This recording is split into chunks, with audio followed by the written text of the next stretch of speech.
from a defabricated garden shed in Rockland County, New York, USA. This is Stand Up with Pete Dominick. On today's episode, sharing moments of heartwarming Americana where hot dog eating contests go awry. And now, the podcast host who keeps his bad eating habits at the drive-thru window where they belong, Pete Dominick! And I thank you, Pete Co., for those astute observations about life and my life. As always, so happy to have you opening the show for us, and very happy to have you listening to the show. You know, I say that in different ways and almost every day, but I really do have to say thank you. I don't know how else to say it. Gracias. Grazie. I don't know. I really appreciate that you listen to the show and that you say nice things about it and you spread the word, and I'm very happy to have you as part of our listening community and stand-up community. If you want to be a part of our Stand Up with Pete Dominick Street Team, which is a group of people who listen regularly and want to find new ways to help promote and grow the show, as well as pull video clips to share with your friends, which is one of the best ways to do it, email me, standupwithpete@gmail.com. Several of you did that yesterday, and it's great to have you as part of the team. We'll have a special club and meetings and a handshake. It'll be great. Looking forward to it. Thank you to Dr. Barry Hummel and Maddie Carlson for lighting the fire and getting us on board and going with this idea and initiative. I think it's going to work out great. Seriously, I'm not kidding around here, folks. I'm not joking around here. Also, I will be hosting a hangout for anybody who has a paid subscription to Stand Up with Pete Dominick. You can hang out with me and a whole bunch of other people, including Dr. Hummel and Maddie Carlson, who are usually there every Thursday night at 8 p.m. on Zoom. I host that. It's always fun. That's tonight. I'll be there. I hope to see you. Okay, so lots to talk with you about today. Two excellent guests joining me. Corey Nathan is a longtime listener of the show, and he is the host of his own show called Talkin, Politics and Religion Without Killing Each Other. That's the name of his podcast, and he joins me to talk about that and life and more. And before that, I've got one of my favorite authors and journalists, and she might be writing my favorite Substack newsletter. Celeste Headlee joins me again. She's always solid on the show today, of course, no exception. Two great guests on today's program, and now I've got a few of my favorite clips, audio bites, sound pieces, cultural commentaries from yesterday. Try to get a few of these for you on each show, just to give you a little bit about what was in the zeitgeist in the last 24 hours. And of course, you've got Trump's crimes, you've got Steve Bannon's crimes, plenty of things to share. The ones I selected for you were carefully curated by me. Yeah, during the day, yesterday. And first of all, I want to start on a good note, a positive note, which I think most people like to hear from the former president and first lady. No, not those ones. The former.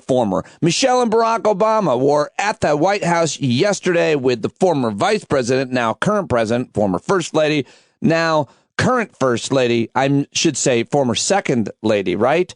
You know what I meant. Joe Biden there at the White House where they live, where these two rascals used to live. Oh, man, it was great to see and hear from them. But let's start with Michelle Obama, who's always awesome and classy and so thoughtful. I love this. Here she is yesterday at the unveiling of their portraits, two separate portraits done very, very well. Beautiful paintings by a very famous painter. Here's Michelle Obama. So for me, this day is not just about what has happened. It's also about what could happen.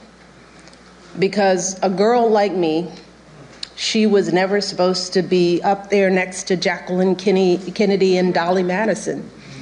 She was never supposed to live in this house, and she definitely wasn't supposed to serve as First Lady. Love you, Michelle. Love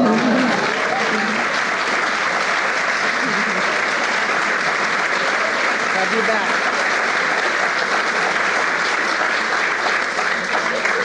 But I've always wondered, where does that supposed to come from? Who determines it? And too often in this country, people feel like they have to look a certain way or act a certain way to fit in, that they have to make a lot of money or come from a certain group or class or faith in order to matter. But what we're looking at today, a portrait of a biracial kid with an unusual name and the daughter of a water pump operator and a stay-at-home mom, what we are seeing is a reminder that there's a place for everyone in this country. Because as Barack said, the two of us can end up on the walls of the most famous address in the world. Then again, it is so important for every young kid who is doubting themselves to believe that they can too. That is what this country is about. It's not about blood or pedigree or wealth. It's a place where everyone should have a fair shot. Whether you're a kid taking 2 buses and a train just to get to school, or a single mother who's working 2 jobs to put some food on the table, or an immigrant just arriving, getting your first apartment, forging a future for yourself in a place you dreamed of. Isn't she great? Love Michelle Obama. I thought that was so thoughtful. And here is her husband, the former president of the United States, Barack. Robert is known for his paintings of public figures. Toni Morrison, the Dalai Lama, Nelson Mandela, Muhammad Ali. But what I love about Robert's work is that he paints people exactly the way they are, for better or worse.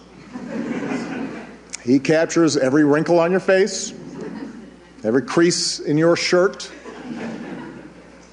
You'll note that he refused to hide any of my gray hairs, refused my request to make my ears smaller.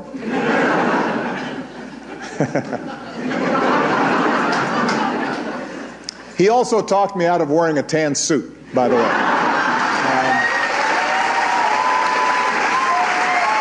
Good joke, salad joke. Yeah, and the little chuckle there. Well played by the former President Barack Obama in his element in a situation like that. I wonder if he enjoyed it. I wonder if they enjoyed doing that, or if they said, you know what? I wonder if Michelle Obama said to Barack Obama, I just want to stay home under the covers today. I don't want to go to the White House and unveil our paintings. What if they're bad? What if he didn't make us look good? I really, look, can we just stay home and read a book? Do you think that conversation happened? Okay. Well, while we're talking about former first ladies, here's another one. She was on The View yesterday with her daughter, Chelsea. She's also, of course, a former senator from New York State and the former Secretary of State, should have been the President of the United States, wasn't the President of the United States. Not sure what she was on The View promoting. Not going to look it up, but I am going to play this clip because I thought it was really interesting, her perspective, just having worked in government and, having been former Secretary of State. Here's Hillary Clinton. 325 of the documents retrieved since Trump left office were marked classified. There were also 40-some-odd folders that were empty. They were also marked classified. What was your hot take when you heard about this?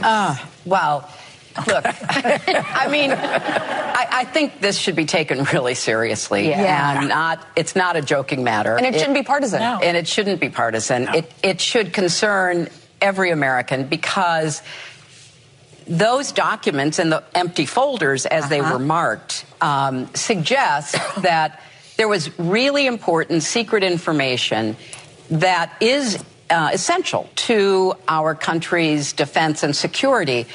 And when the report came out yesterday that the documents also included information about, we don't know which, an ally or an adversary's nuclear program, I cannot tell you how terrifying that is. And Alyssa, you know, because you were at the Defense Department, there were times when I was Secretary of State that literally a military courier would come into my office. It would be an emergency. There wouldn't be time to get to the White House and have a meeting in what's called a SCIF, a secured facility. So usually a man, it was always a man as I remember, walked in. He would have like a briefcase locked to his wrist.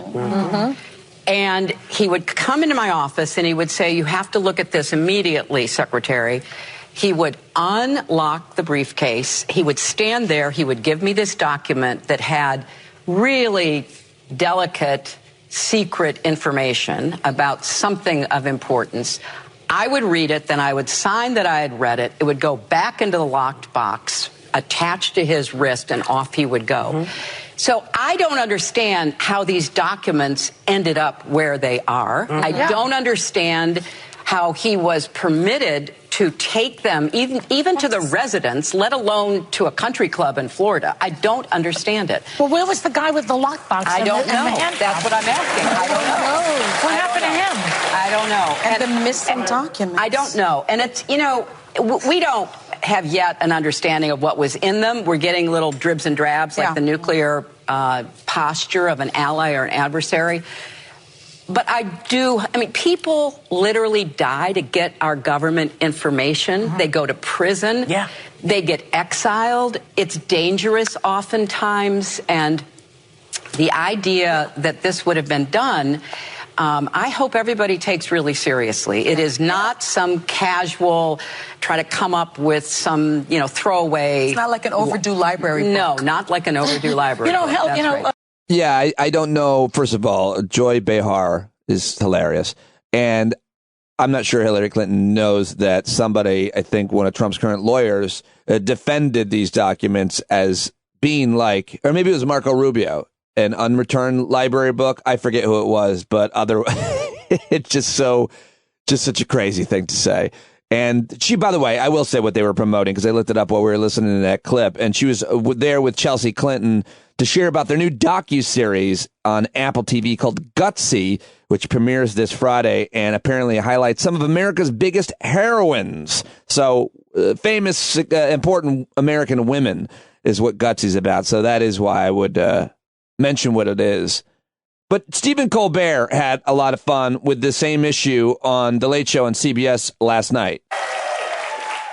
How's everybody doing? Doesn't matter. The former president had stolen nuclear secrets at his country club because we just learned that among the classified documents seized by the FBI at Mar-a-Lago was material on a foreign nation's nuclear capabilities.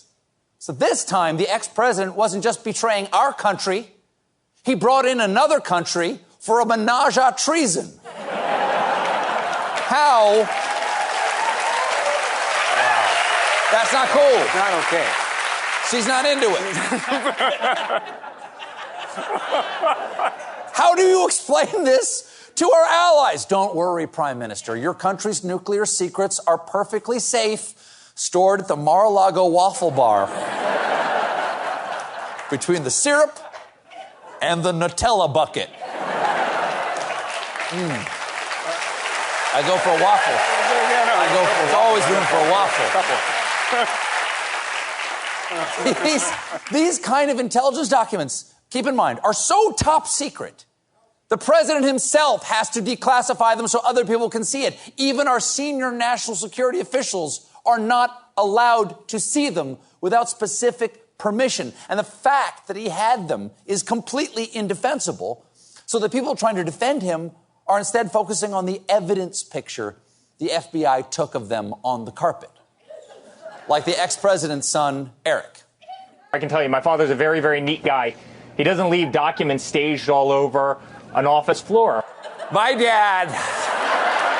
Oh, hilarious. Colbert has his top lip tucked under itself with his gums and teeth showing for his Eric Trump impression. My dad. No, I mean this. This is important. This is important. Quiet, y'all. Listen up. My dad does not leave documents all over the floor, okay? His crime is organized. What? What did I say? Nobody...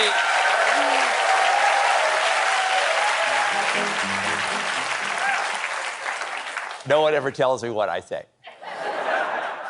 Because no one is listening. I love it. I love it so much. One more from Colbert because he's making fun of Steve Bannon, who I think I might hate more than almost anybody in the world because I had to work with the dude every day and see his behavior. But he used a photo you might need to know for this joke that you're going to hear of Bannon with his arm raised out, probably waving or saying hello as he's getting out of a limousine on his way into court. Or perhaps he was meeting with powerful leaders to sell them secrets or hopefully jail soon. But that's why Colbert makes the Nazi joke here to begin with. Justice is also coming for former presidential advisor and hobo Himmler, Steve Bannon. Because reportedly, Steve Bannon faces state indictment in New York. Start spreading the news. Steve's going away. He wants to be a part of it in cell block A. I'm told.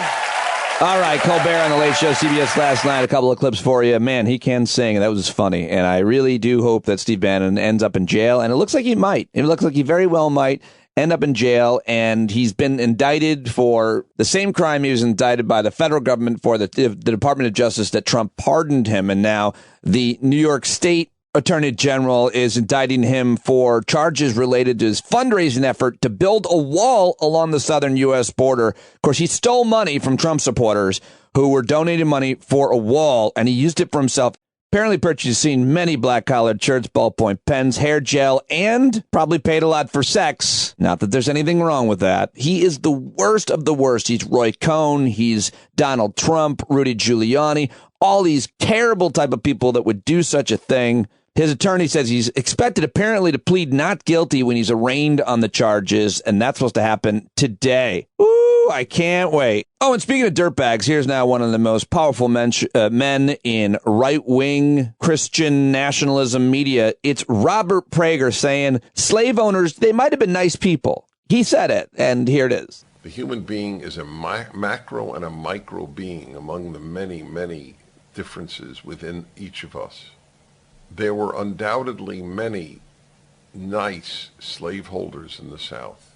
The fuck? Meant facetiously, again. It's meant literally. Nice to who? If you had been invited to one of their homes, you would have been treated beautifully. What about the people that lived outside their homes? But they supported a vicious system. Because they were torturing and raping their... The left is a vicious system. It's not slavery. Although the end result of all leftism is the enslavement of populations, not as in transatlantic slave trade or chattel slavery, but in the diminution of human rights and liberties, which is a form of enslavement. No, it's not. I mean, come on. I want to continue to use the word slavery to describe the only kind of slavery that we should use. There should just be other words for other types of oppression. Okay? I think. I don't know. That was horrible, but I did want to share it with you just to let you know, give you a look at what's going on in Christian nationalist media in America. And that's a very influential guy, that Dennis Prager. By the way, I took a lot of pauses, very long pauses and silences out of that clip, because he uses them to be more dramatic and to think about what he's going to say next. And I don't like it. I'm not giving it to him. All right, well, speaking of racism, let me talk with you now, or let me play for you a little bit from MSNBC, where they had Thomas Ricks on. He's a military historian and an essayist. I got to get him on this show. He must have a new book out as well, because I'm seeing him, and I quoted from an article he wrote yesterday in my conversation with Naira and Waj, which got a lot of great feedback. But here he is. He's with Eddie Glaude on MSNBC, where he basically says that about 20% of Americans are white supremacists. And I agree. I don't know what the exact number is, but it's somewhere around there. And I thought this was important. I really want to ask Tom this question because I'm thinking about Buffalo. I'm thinking about the senseless murder justified by or motivated by the Great Replacement language. I'm thinking about the underlying causes, this general sense that there's a cultural and demographic threat that drives much of what we've seen. Of course, there's the kind of political realities that you've just laid out, the electoral considerations. But what about this the cultural engine, these underlying contradictions that seem to be driving the intensity of the current political landscape, Tom? What do you make of that? I understand your optimism here, but that hasn't been resolved, it seems to me. Well, I defer to your works, which I've read and admired. I think that there is a 20% of America that basically is white nationalist, that in recent years felt permission to act out on that, and were given permission by the president and the Republican Party. I think the large bulk of Americans don't like white nationalism, especially violent white nationalism, and they are reacting to it now and saying enough is enough. You people go back under your rock. All right, Tom Ricks, well done. I appreciate that guy's work a lot, and I do have to get him back on the show. Eddie Glaude, too. All right. Well, that's all the clips I've got for you. And now it's time to get to my guest. I think you're going to really like my conversation with both Corey Nathan and Celeste Headlee coming up. But before that, I do want to make sure that you know that if you've got a job and you're looking to hire people at your job, if you've got a firm, a company, or anything else, if you know the hiring manager, then you or they know the thing about running your own business is that every single hire counts, and no hiring partner understands that like Indeed. Indeed is the hiring platform where you can attract, interview, and hire all in one place.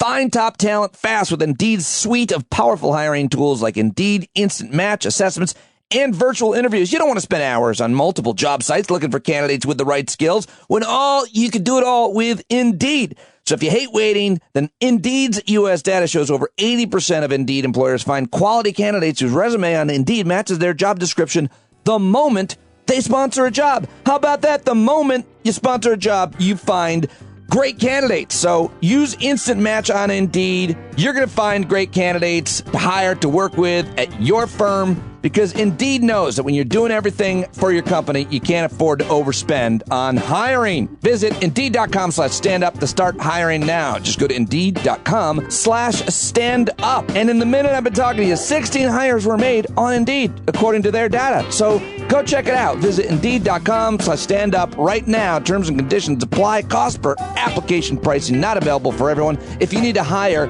you need Indeed. All right. Well, I'm very happy to share my conversations with you. Corey Nathan is the host of Talkin Politics and Religion Without Killing Each Other. We had an hour conversation the other day, and I really liked it. He's a longtime listener and a subscriber here to the show, and I love to highlight your work and the great things that folks are doing out there, especially if it's a podcast like this one. But before my conversation with Corey, I caught up with Celeste Headlee. She's got to be one of my favorite authors and journalists, and her Substack newsletter is just great. It's one of my favorites for sure. It's called Here's a Thought. What do we learn from what we learn? It's just so great. I talk more about it with Celeste in the conversation. But of course, she's a journalist, an author, a TED Talk speaker, a specialist in diversity, equity, and inclusion. She's an expert in conversation, human nature, reclaiming common humanity, and finding well-being, and so much more. She's one of my favorite people to read, listen to, and talk. You've heard her for years on NPR, where she's now a regular guest host, and American Public Media. She also founded a nonprofit that specializes in anti-racism training and interventions called Headway Training, and you should get all of her books. Follow her on Twitter at Celeste Headlee, and please let her know that you heard her here on the show. She's always so great. Today is no exception, where we focused almost entirely on her newsletter, which I hope you'll subscribe to. Ladies and gentlemen, the great Celeste Headlee. All right, she didn't hear the official intro. I'm sure that Celeste has some idea of what it is because it's about her. But the personal that I wanted to say right to you is obviously thank you for joining me. I'm always so excited when you join me. But what we've never talked about, we've talked about your books, we've talked about your career, current events, your thoughts on things, but we haven't talked about your newsletter. And I'm a huge fan, and I want you to go through the last few here whenever you'd like. Here's a Thought is what it's called. I already mentioned it. People should subscribe. I love this newsletter above probably almost any other. I can't wait for it. Wow, thanks. Thanks so much. You know, it's funny. It feels like a lot of people have a newsletter, but for me, you know, over the course of all my research, I'll read really, really cool and interesting things that I don't know what to do with them. They're just super fascinating and make all my neurons fire. And so that was the thought behind the newsletter, is like, every week I'll just put in something that I've read that's super cool that made me think. And then we can sort of follow the thought chain down. Well, given your breadth of knowledge on so many issues, just as a reporter and a host, I mean, I share that with you, meaning you once interviewed this author, and that's when you found out that, I don't know, something like geese, you know, are monogamous, like all these little things, much less big, important things. But you've also, in addition, written several books on completely different subjects. And so I kind of want to hear, and you're great at talking, your thoughts on almost anything. So it's almost the perfect, for me being a big fan of yours, here's a thought.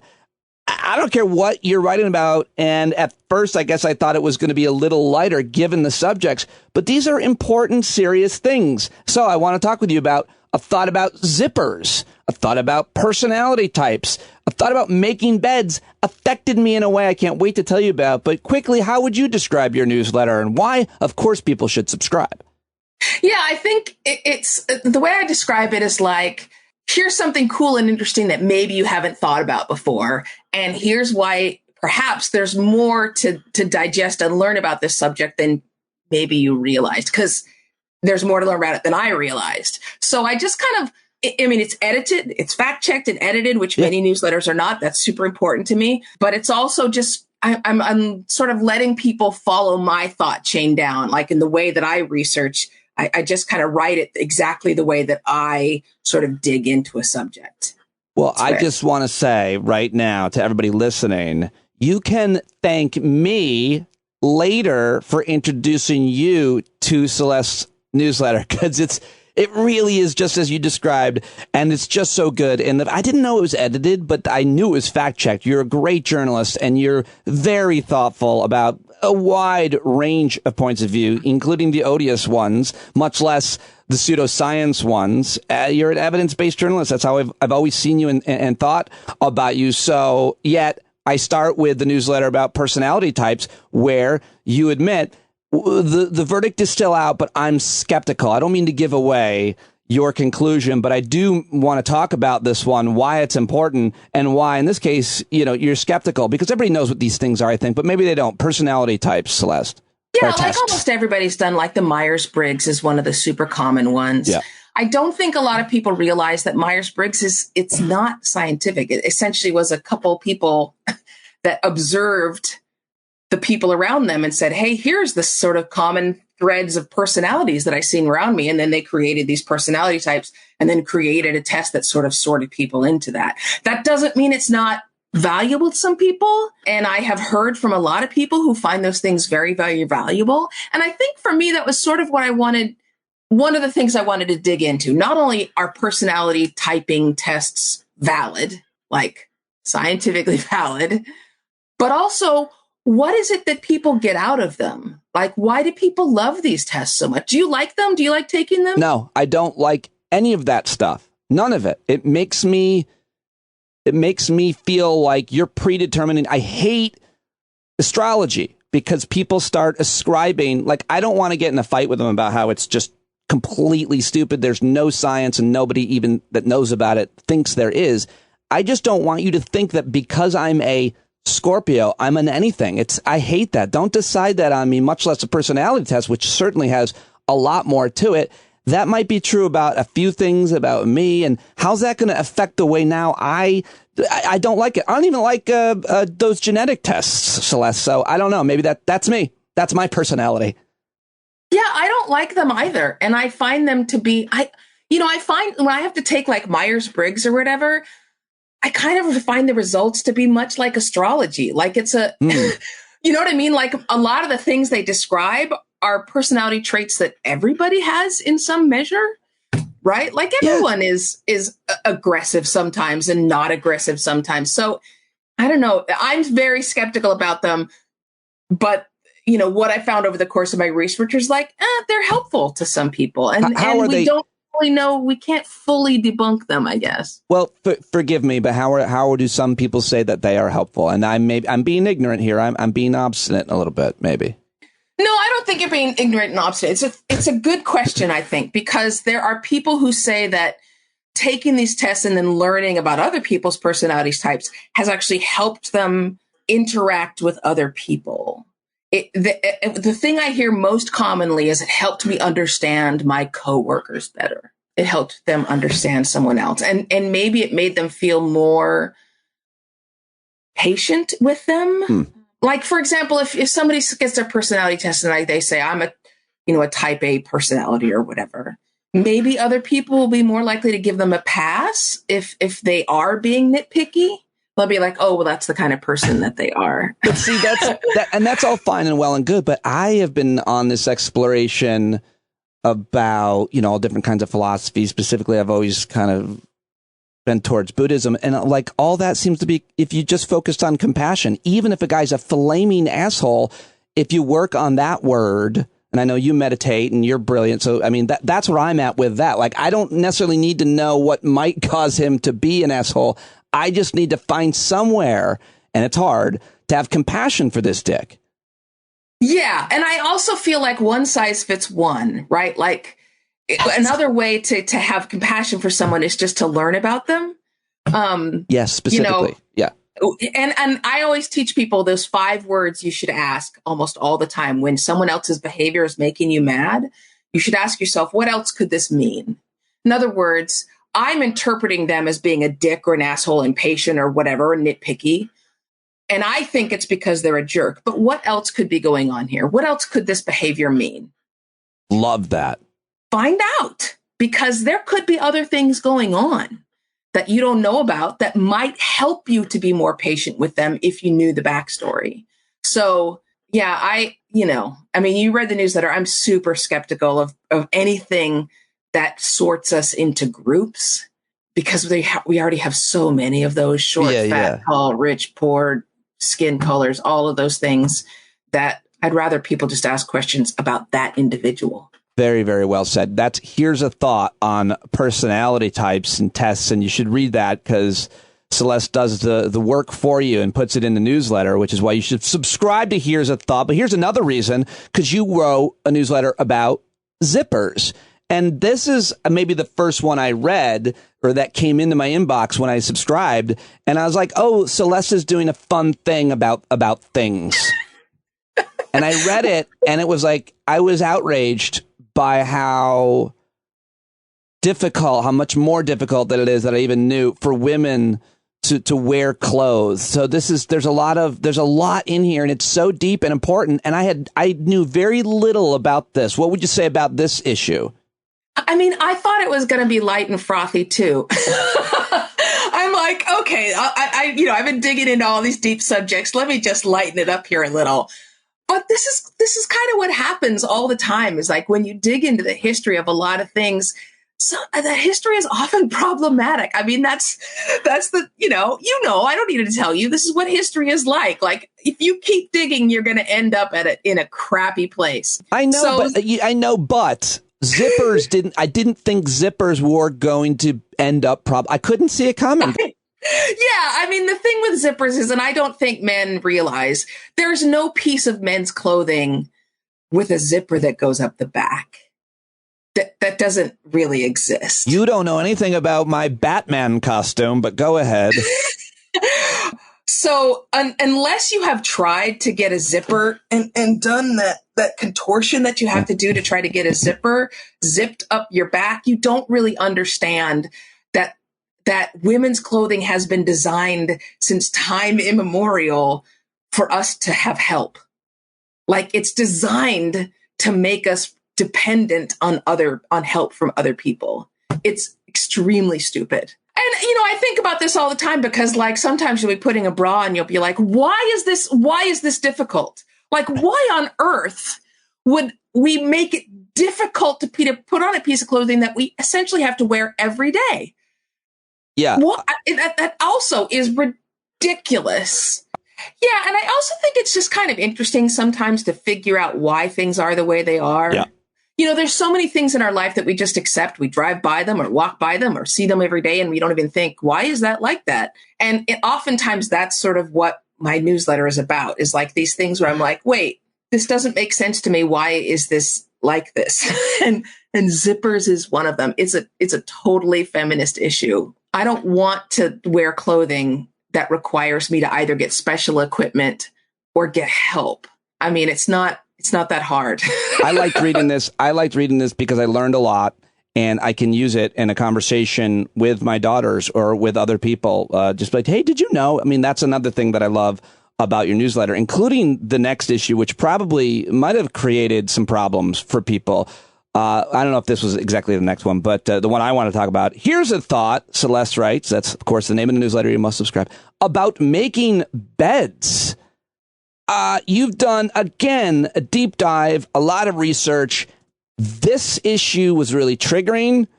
It was the stuff of nightmares. Here. And it affected me dramatically because, strangely enough, at 46, I kind of just started making my bed, but we can talk about that later. Wow, we learn a lot here. You did a lot of research on the bed making, but I guess start with this whole idea that forever, you know, I don't know, thought leaders. You mentioned Charles Duhigg, who wrote about the power of habit. You mentioned, you know, Navy SEAL. We've all heard this from military leaders. William McRaven famously advised graduates at University of Texas never to leave their bunks in disorder. If you want to change the world, start off by making your bed. If you make your bed every morning, you will have accomplished the first task of the day. It will give you a small sense of pride, and it will encourage you to do another task and another and another. How can you argue with that, Celeste? Yeah, and we even have a national Make Your Bed Day. Do we? Yes, we do. I mean, this came about because I was reading another one of those Inc. articles, Inc.com, in which they have all these articles telling people to copy the habits of others, you know, thinking that if you do the habits that successful people do, then of course you'll be successful, right? The transitive property. And I thought to myself, this is so silly. Like, just because you do the same things in the morning that maybe Steve Jobs did every morning, that doesn't make you Steve Jobs. And so I was like, you know, we all think that making your bed, I mean, we all have this touch of guilt or whatever if you don't make your bed in the morning. And I just started wondering, is it true? Like, everyone keeps saying this, but is this advice right? And I mean, for myself, I said no. But I'm super interested in hearing how this was triggering for you. Well, it was triggering for me for two reasons. First, I just started buying into the hype. My wife and I have separate rooms. Mm-hmm. Do you have any questions about that? I'm happy to answer them. But no, because I find that, I mean, I just think that being married is hard. And sometimes, I mean, my husband slept separately from me because he was a very loud snorer. That was our solution. It's entirely about the quality of her sleep. I can sleep through anything, anytime. She has, in our relationship, always been the one with sleep issues. So I want to accommodate her because everything runs so much better when most of us have had a good night's sleep, and I can sleep on the roof like Snoopy. So I haven't been making my bed. Of course, she always does and insists that the girls do for all the reasons that we already just talked about and that people know. So I just started doing it, and I think it makes me feel good because I know when she looks in that room, that she's going to feel good. So that makes me feel good. And it's kind of a sign of respect, this tiny little sign of respect. Like, I don't care, but if you care, I'll do it. But then I learned, so I just started doing it. Then I read your article, and then I learned about dust mites and what are you talking about? What are you doing to us, Celeste? And I put that picture of a dust mite in there. That's upsetting, isn't it? A very a million times zoomed in of a dust mite. It's the thing of nightmares. Yes. Yeah. Yeah. Because when you close your sheets up, it keeps all, you know, your body is, I don't want to, you know, I hate to use yet another triggering word, but your body is moist.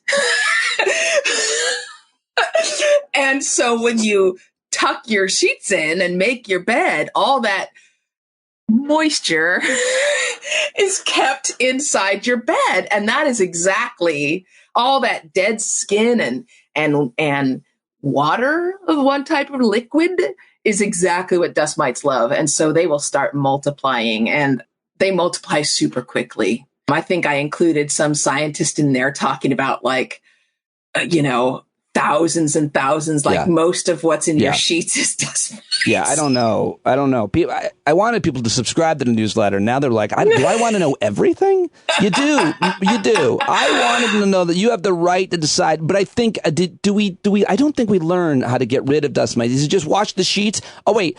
You do say how often we should wash the sheets. I wash my pillowcase obviously all the time. It certainly doesn't look like, as my friend comedian Tom Papa says, a Civil War bandage from not being washed. That's not my case. How often should we wash, and can you just get rid of the dust mites, please?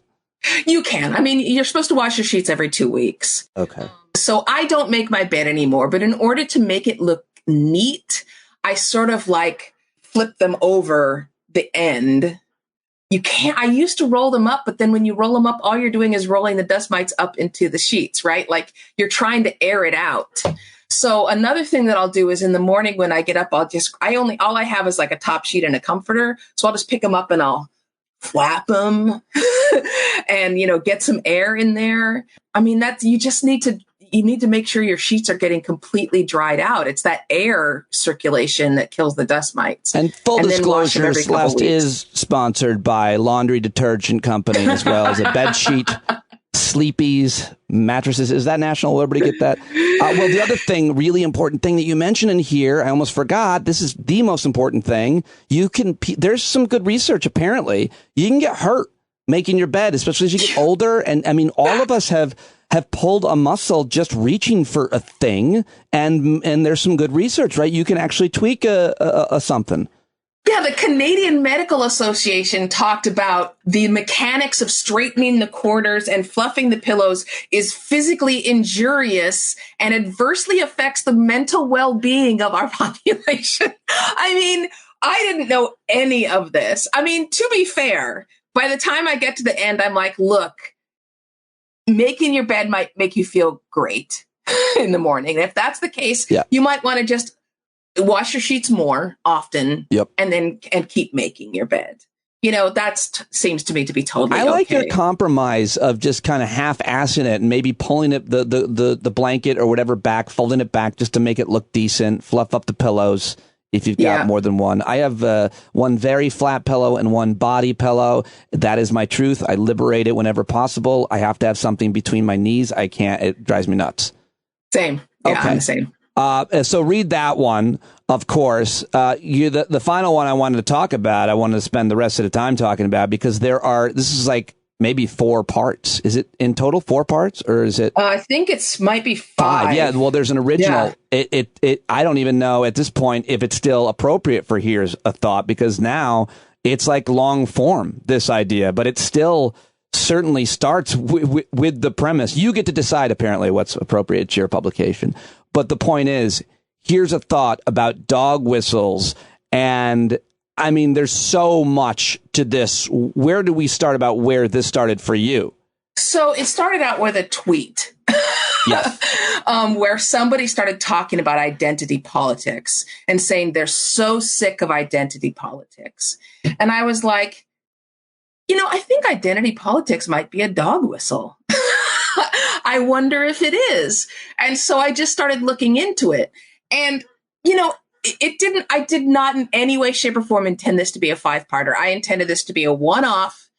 But there's so much. There is so much there that's of importance. And also, I'm always drawn to these things where journalists have failed, like where journalists are either knowingly or unknowingly making things worse. And dog whistles is absolutely that category where there came a point in history when people had to start using dog whistles, which is like coded messages, right, in political speech, because they weren't allowed to say all that racist stuff out loud anymore. They were punished for it. And journalists have never figured out how to handle it. Never, not once. And so here we are, getting ready to go into midterm elections again. And as soon as I began looking for headlines that include dog whistles, I found them immediately. Really? Yeah, of course you did.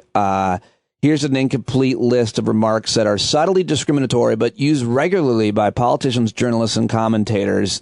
You can read this if you subscribe to the newsletter. Celeste writes, these are just some of the ones you found.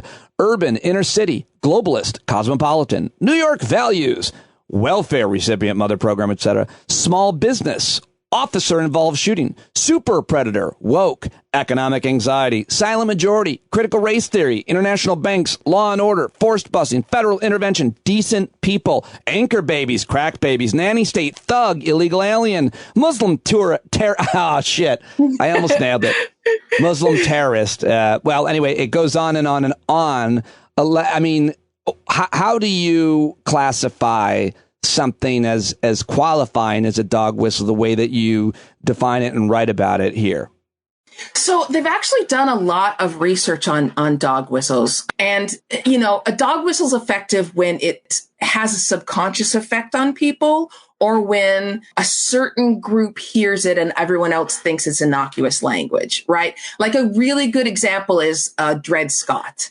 You know, I had no idea all these times when politicians would bring up the Dred Scott decision. That was the Supreme Court decision where they decided that if an enslaved person was brought to, say, a free state like Ohio, they remained a slave, right? They weren't suddenly free because they were on free soil.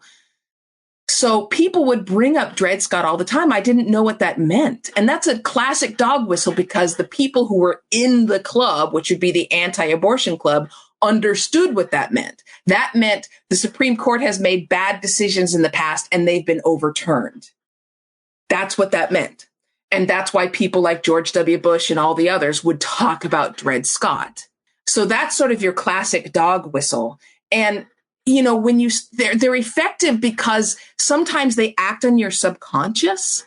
You know, every single person has these unconscious and implicit biases roiling around in our subconscious because that's the country we live in. That's how we were exposed to race and class and gender and all those things growing up. They're all living down there, like in our little, our sewers of our minds. Yeah. Mm-hmm. And dog whistles can actually activate that resentment.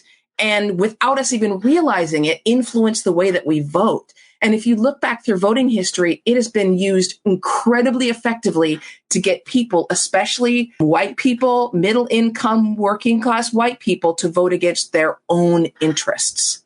That's how powerful it is. Yeah, so much research on that. And I always think of Jonathan Metzl's Dying of Whiteness, because I feel like that's the book that aggregates a lot of that research about white people voting against their own interests. But that's probably, I mean, there's so many important points. You covered a lot in this, but so you also, in this issue and many issues, you delve into, of course, how it's been used. You make the point about people voting against their interests, but I mean, especially I've heard it forever in media. Obviously, politicians, you mentioned voting, but so many in media have been using these types of dog whistles. And tell me a little bit about that or examples of that, Celeste. So, I mean, the example that got me started on all of this was somebody who, a news outlet that had put a headline that said, you know, this politician calls another a groomer. Like that was the headline, which literally their headline has a dog whistle in it. And I think, okay, so one of the most fascinating things for me was really digging in deep on the Willie Horton ad that came from the Reagan the Bush v. Dukakis campaign in 1988. Yeah. I mean, famous or infamously known as probably the most racist ad campaign ever. But the fact of the matter is that, you know, the Bush campaign didn't create the Willie Horton ad. A little, what would have been known as like a PAC now created it, a small political group. And it was only airing in this very limited area. The only reason that went national and became a huge factor in the campaign was because media types like me started amplifying it over and over and over and over again. And it's the same thing with this groomer thing. Or another example, when we were covering Judge Jackson's, Ketanji Brown Jackson's confirmation hearings, right? And remember, Josh Hawley kept bringing up these completely bogus allegations that she was light on child pornographers or whatever. Yeah. It was debunked almost immediately over and over and over. And yet journalists kept reporting on it and putting it in headlines. Senator calls Judge Jackson, you know, a friend to child pornographers. And you're literally taking a dog whistle and putting it in your headline. And over 80% of people read only the headlines. Mm. How should journalists and journalistic outlets editorially take such a thing? So you don't ever repeat the dog whistle itself. You do not ever use the word groomer. You can say they said they made an unfounded claim, you know, tying them to whatever, but you're going to do that in the context of the article itself, right, so that they have to read the other stuff, and you are going to debunk it immediately. The other thing is that, interestingly enough, it turns out that if you give the game away, all of the strength, the power is gone. So in other words, if you say, this is a racist dog whistle and here's why, it doesn't have that effect on people's subconscious anymore. It just sort of, the power dissipates. Mm. And that's how simple it is. Someone says groomer, someone says, anchor baby or whatever. If you're covering it, you immediately say, this is a racist dog whistle. Here's the history of this. And it's done. It's over. Nanny state, thug, illegal alien, model minority. The fuck? It's somebody. I just learned not too long ago, Celeste, that minority was considered pretty derogatory and unhelpful. Yeah. And I even argued with a smart black woman about that for about 6 minutes till I got my ass handed to me. But I really didn't get it because I thought in terms of policy that you needed to understand which populations were minorities. But then there were so many examples given where it's just so unhelpful. And it's better to specifically say who we're talking about. There is an underrepresentation of black or Hispanic or Asian or women, not of minorities. That doesn't do the work. So I just thought that was a fascinating one, too. Sorry to ramble on there. But yeah, it's totally true. Yeah, you're absolutely spot on that word. I wasn't, though. It's the other just last question I want to, I think, ask you on this. I mean, there's so much to learn here, but it's also used purposely by politicians. Just to be clear, they focus group the stuff. They know how it works, and they put it right in their speeches. I'm convinced that someone like Stephen Miller now goes on TV and says exactly what he's being accused of. That's not necessarily, I guess it could be called dog whistling, but it's more of a kind of, I guess, gaslighting, if you will. But like or both combination, or maybe if that's a possibility. Yeah. So how do politicians specifically know that they're going to work and then implement them? And then I guess the other question would be, let's be clear, a lot of these dog whistles aren't even being used anymore. They're just screaming racist stuff, sexist stuff all the time. That's true. I mean, I don't think that Donald Trump was strategic in using dog whistles. I just think he said most things out loud. He did end up kind of inadvertently using dog whistles because that's the language he copied among other people. But then you go to like one of them. I mean, Reagan was the master at using dog whistles. And you know that was intentional because we actually have recordings of him saying really disgustingly racist things. Like we know he believed these racist things. And the fact that he would say welfare queen when he was really referring to black people, that was strategic on his part. And we also partly know that because Lee Atwater decided to give that ridiculously honest interview. Lee Atwater was a political consultant and strategist, probably one of the most influential in the 20th century. And he gave an interview where he just gave the whole game away. So we know that it's There's strategic. Audio of that. You can even hear it, right? It was not supposed to be. Was it? It was never supposed to be, published. Right. But he basically said you can't say the N-word anymore, so you can say these things. I always feel like the word public is now used as a dog whistle, but I don't know. I wonder if that's one of those words. It's like, well, that's public schools, public transportation, public works, the public's interest. Like, I don't think that is a dog whistle, but it also is a dog whistle. It can be if it's used in a certain way, right? Because if it's used to sort of classify a certain group of services, then it can become a dog whistle for socialism. That's what you're really saying is socialist. Right.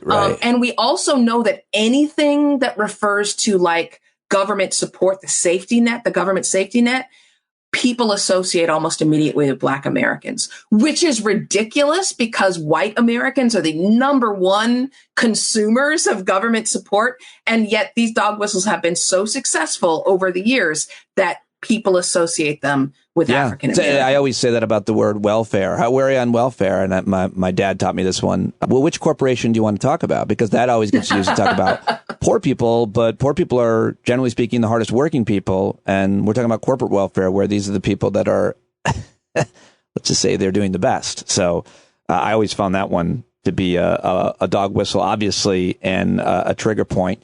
For me, this is great. Celeste, thank you for talking to me. I love this newsletter. Of course, I love your books. I think I'm one of your biggest fans. I'm going to go ahead and say it. And I'm very excited whenever I get to talk to you. Thank you so much for talking to me. And I look forward to reading the next newsletter and talking to you about them all again, hopefully. Yeah, thanks so much, Pete. It's always a pleasure to talk to you. All right, there you go. Celeste Headlee, everybody. Go follow her on Twitter at Celeste Headlee. Watch her TED Talk, get her books, and subscribe to her newsletter. Here's a thought. You will not regret it. That I guarantee. All right, well, I'm also very happy to have Corey Nathan joining me on today's show. I told you about the name of his podcast, Talking Politics and Religion Without Killing Each Other. It's great. He's great. He was just featured, actually, in the show on C-SPAN, which is a really interesting segment. Also on Democracy-ish with Wajid Ali and Danielle Moody. He's a longtime listener and subscriber to this show. Go to politicsandreligion.us to find out more about how to listen to the show. Corey is a Jewish guy who grew up in New Jersey and then converted to Christianity, much to his family's chagrin, apparently. He's a very creative guy, a businessman, and producer and host of the podcast, which is on Twitter at TP&R-Pod. You can follow him at Corey S. Nathan. I think you're really going to like this. Let's do it, Corey. All right, there's Corey Nathan now. Great to have you, and congratulations on the success of your show, of your podcast. You were just on C-SPAN. You were with my friends Danielle Moody and Wajid Ali on Democracy-ish. 2 great appearances. I highly recommend if you like our conversation today. Corey Nathan, welcome back. Thanks, Pete. I appreciate you having me on, man. It's great to see you. Yeah, man. How did we met because you used to listen to the old SiriusXM show, and we started talking, emailing, right? Is that the genesis of our friendship, our relationship? Yeah, I think I started listening to your show when you were on POTUS. I don't think I caught it when you were on the comedy one before that. But POTUS, I was just really impressed with, your earnestness, with how well prepared you were, how serious you were about doing research on any given issue, and I was hooked. And then when you came back and started doing your own thing, I love the idea of independent media outlets, and I think you're doing great work in the space. So I've been a fan. I'm really happy for everything that you're doing. Yeah, and I am really happy to see what you're doing. You're taking this podcast really seriously, and you're putting a lot into it, and you can tell. I mean, it's really great, the conversation that you're hosting. So let's get into our own conversation about you and your views on things. Yeah, I'm really excited to talk to you because, obviously we don't see a lot of things, I guess, the same or differently. And I want to get into it. I want to have more people on the show and exercise my patience with them. So listeners can hear and Corey can see me working my spiritual practice as we start to talk about some of the issues. But how do you see what your views? I've heard you describe yourself as a fiscally conservative and like a libertarian socially or something like that. Is that? Yeah, social libertarian is a good way. It's hard once you start to reduce it. But that's a pretty simple way to identify it. And then once we start getting into specific issues, I really appreciate folks like yourself, or the lady who's running for our district here in California, 27. She's a Democrat. I know that we're going to disagree 75% of the time, or maybe 90% of the time. But the fact that she's going to include me in the conversation is something that I really appreciate. And then when I get to talk to someone like you, one of the first times that we talked one-on-one, I had you on our program, and you instigated me or inspired me to really question some of the underlying assumptions that led to my positions. So I really appreciate that. It's like exercise. You got to push yourself a little bit further and challenge those underlying assumptions. Otherwise, you're just sort of outsourcing your thinking to whether it's your favorite pundit or your pastor or whoever. I just don't think that's a healthy way to do this democracy thing. Yeah, I think I don't know if I've gotten better or worse, to be honest with you, at checking my own bias. I think I've gotten so kind of, I don't want to say closed-minded, but righteous when it comes to policy and politics specifically. Morality, we can talk about that too. But when it comes to policy and politics, I don't want to reduce you to those labels. So I wanted to get into some of the specific ideas and let people see conversation like this unfold, because I love the ideas. I love the policies, and I don't understand what it means to be fiscally conservative. I don't know what that means. I think the question to start it is, how do you see government, the role of government at any level, local, state, federal? How do you look at government? I feel like that's a good place to start. What do you think?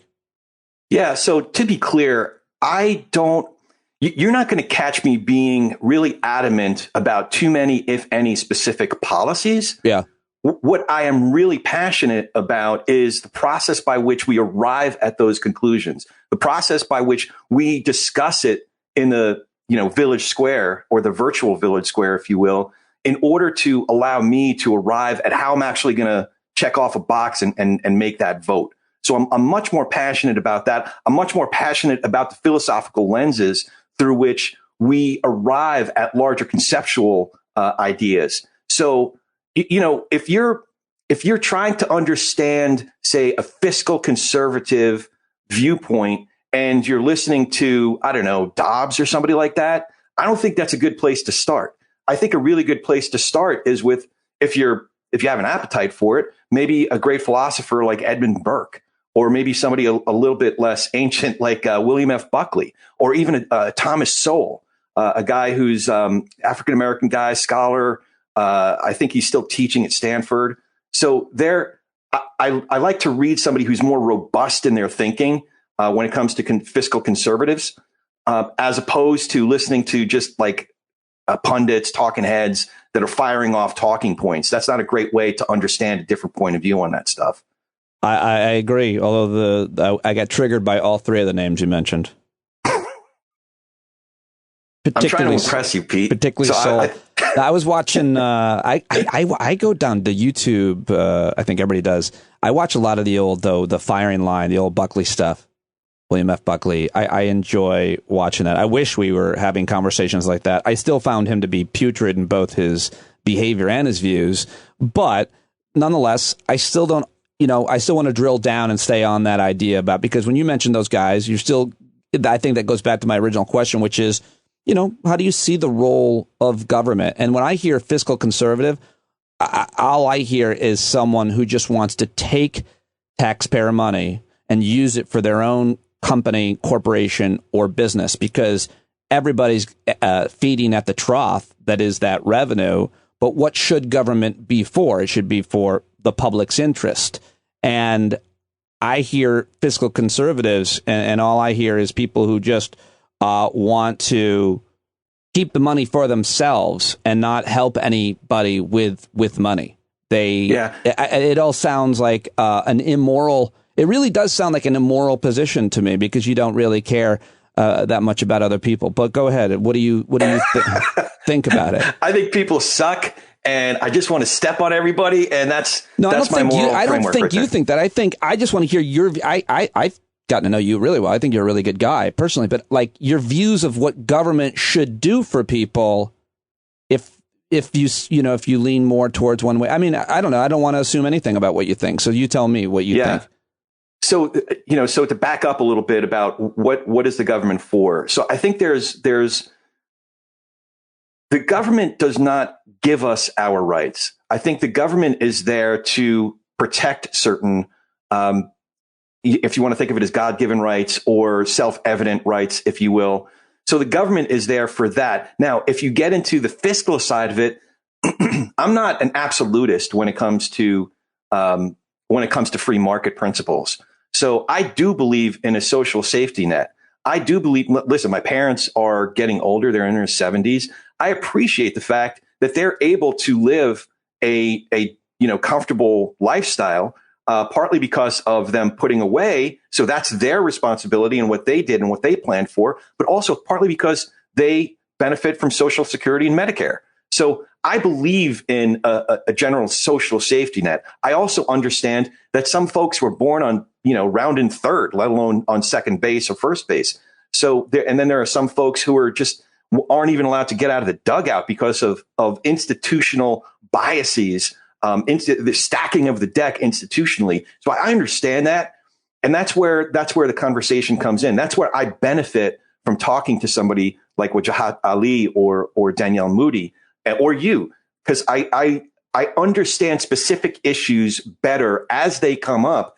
And at the end of the day, there might be a proposition here in California that I might still arrive at a different conclusion than you want me to. But at the very least, I want to be in that conversation. Like when, this isn't fiscal, but like when it was Prop 8, I think it was 2004. and it was about gay marriage here in California. And crazy enough, it got shot down. But that's where from talking to friends of mine, I finally arrived at a conclusion at the very least that I'm a social libertarian. Like, what harm is it to me if two people who love each other decide to get married? So just being able to have that conversation and arrive at a different conclusion that I thought I might from benefiting from having that conversation. So it doesn't necessarily answer the totality of your question, but I hope that starts when to make you some say sense. What harm is it to me when you look at a policy like marriage equality, even that I feel like might be the wrong question. I feel like the question we should be asking ourselves is how could I support something that would help a lot of other people, but it won't directly benefit me at all? I'll get nothing from it. I certainly won't be harmed by it, but what's an idea that while it won't help me, it will help a lot of other people? Because I feel like people too often look at what a thing is going to do for them, or as you said, to harm them. And I think really a lot of people don't need certain things, certain help, certain support. They take it anyway. But I just like to think about policies. Most of the policies that I promote and support don't benefit me. One might even argue I lose from them, or they, quote, harm me, as you said. But why not look at it that way? Or why isn't that more of, do you think, the way we should look at things, supporting ideas and policies? They help other people. Right. Yeah. And again, I am in favor of a social safety net. So, if we're going to start digging down on individual policies, I'm probably going to be out of my league. But again, it's just the philosophical disposition. Fair enough. But when you say that you disagree 90% with a Democrat running in your office or in your area, or, for example, maybe I could point to, or you could, to make it however you want, Elizabeth Warren or Bernie Sanders, like, what do you disagree with the ideas, the policies, the moralities of them? Again, often it comes back to how you see what government's role should be. I think it should be doing things that are in the public's interest, including protecting the air and the water and, the buildings that we work and live in, et cetera. But what do you disagree with? What triggers you when you hear like a fiscal policy? Because you seem to be more calm and mature than me. Seriously, I'm not being, but I get really kind of riled up when I hear someone, advocate for a policy that I think is going to hurt people or the environment really badly. Yeah. So Bernie Sanders is a good example because I like Bernie. I think Bernie's kind of like mishpacha for me. Like, he'd be at my Passover table. And while I empathize with him in principle, the math simply doesn't work, right? But the money has to come from somewhere. I don't. And again, it's a nuanced thing. So I don't want to be reductionist in how I answer this, but it seems like his understanding of the world is a zero-sum game where there are some guys who are holding on to all the money, and it's only fair for them to kind of open up their bank accounts and share it with everybody else. And again, I'm oversimplifying the Bernie Sanders thing, but that's what I hear when I'm listening to a guy like that. And there are certain principles what I hear is they have all of the money. That's what I hear. If 1% of the people have so much more than the vast majority of the rest, how is that not the most moral and fair idea? What do you hear, I should say, when I say those types of statistics or something? Like, you're saying these few people, I'm saying they have it all. They have everything. Right. And I think you'll find agreement with folks like Warren Buffett who believe in, leveling the playing field. But not a wholesale redistribution of wealth, because at the end of the day, small business guys like me. Okay, so here's one mistake: is that there are certain policies that here in California that are being implemented that treat a guy like me, who, as if I'm another Mark Zuckerberg, as if I'm just rolling in the dough, and at the end of the day, I'm struggling just to make sure that my profit and loss statement isn't in the red on a day-to-day basis. But the fact that I happen to start a business that, I'm seen and treated from a tax standpoint as if I am a Mark Zuckerberg.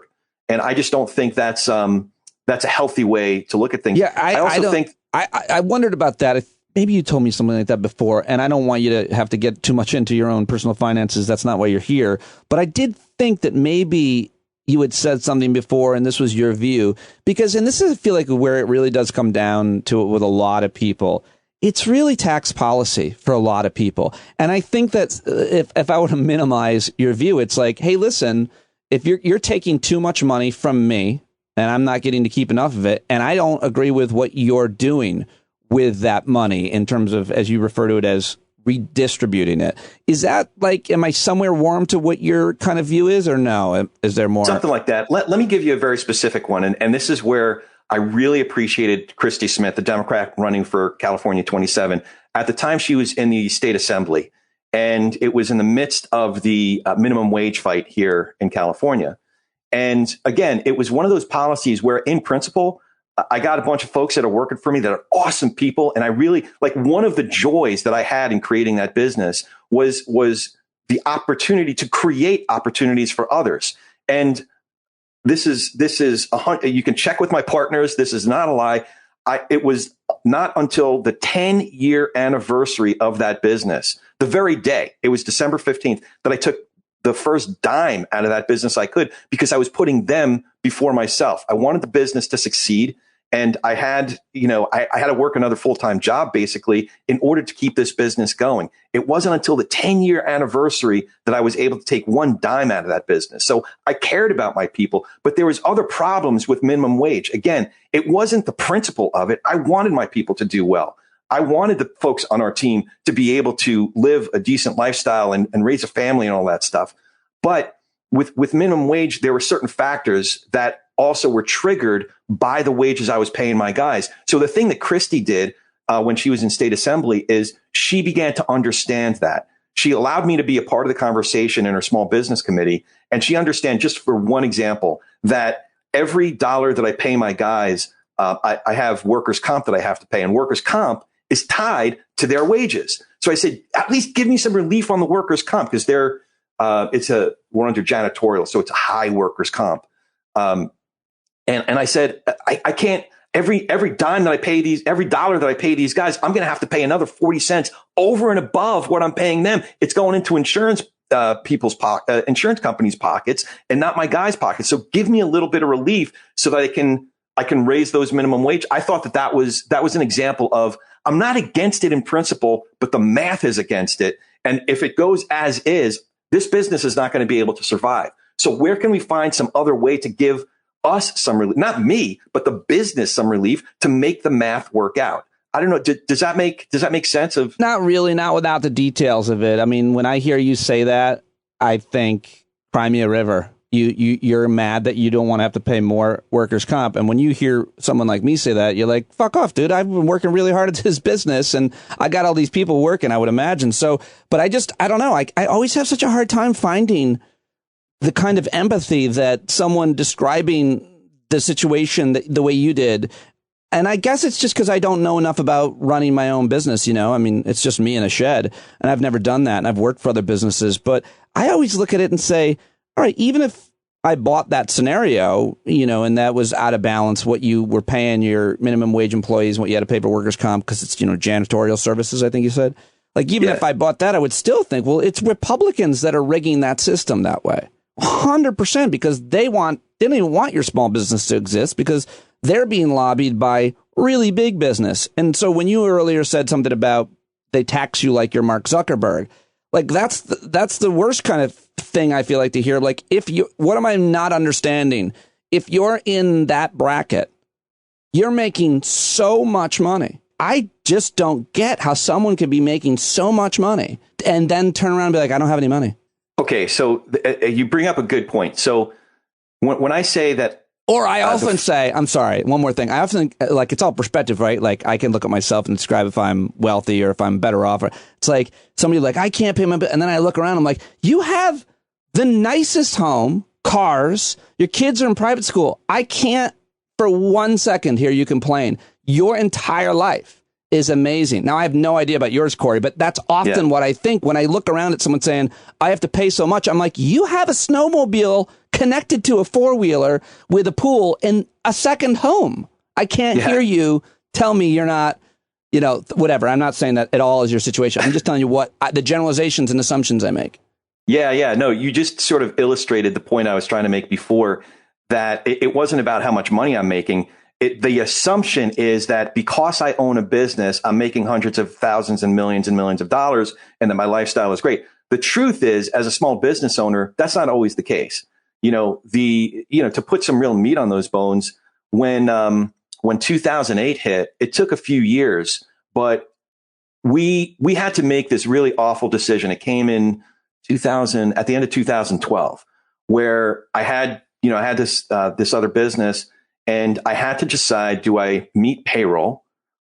We were seriously affected by the 2008, 2009 which was crisis. entirely the ideology of conservatives, almost entirely Republicans, but some Democrats, but entirely conservative was the making. Like, if that affected you, the fact that you would ever vote for another Republican is so confusing to me, because they blow up the economy and Democrats come and fix it. And I can't see that any other way. So explain to me how you can, after being affected by their horrible free market ideology that you espouse, you still support it.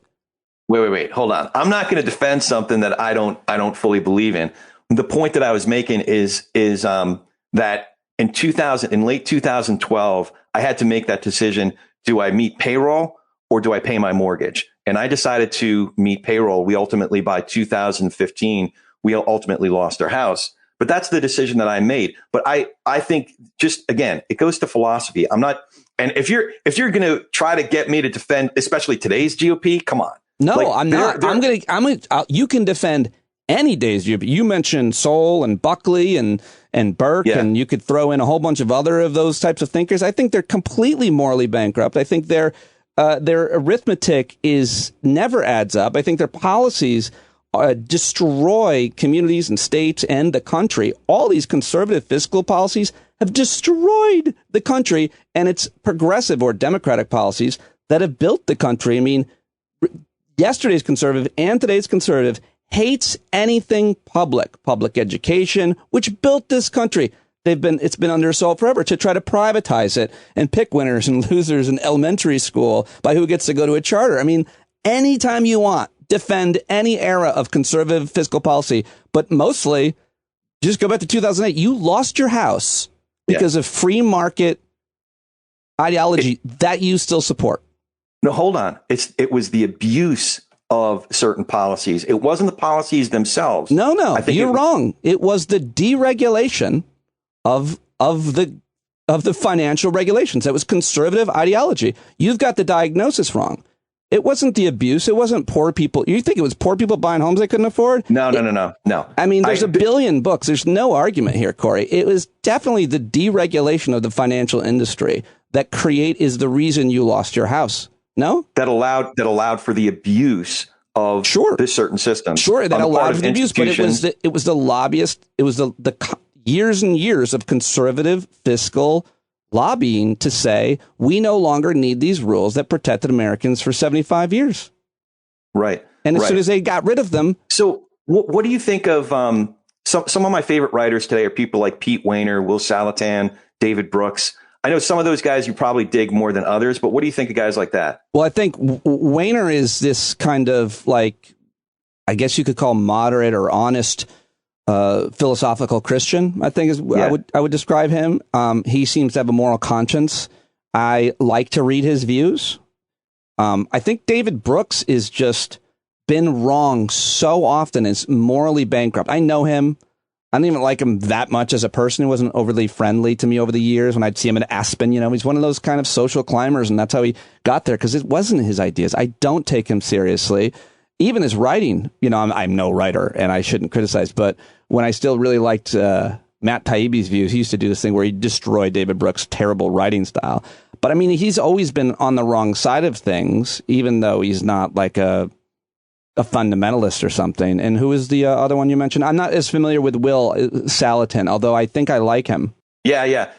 Will's probably he'd be considered left of center. He's on the slate. Bulwark Yeah, that's now. probably why I warmed up to that name. I admit. Yeah, but go ahead and like any of those. Yeah, sorry, what were you going to say? I think the guys that some others that I like, folks who can make an argument in a space that's predominantly one way or the other. So what I appreciate about David Brooks is he's been right of center in a space for so long that's been largely other opinion writers. The majority of other opinion writers in the New York Times are typically left of center or pretty far left in some instances.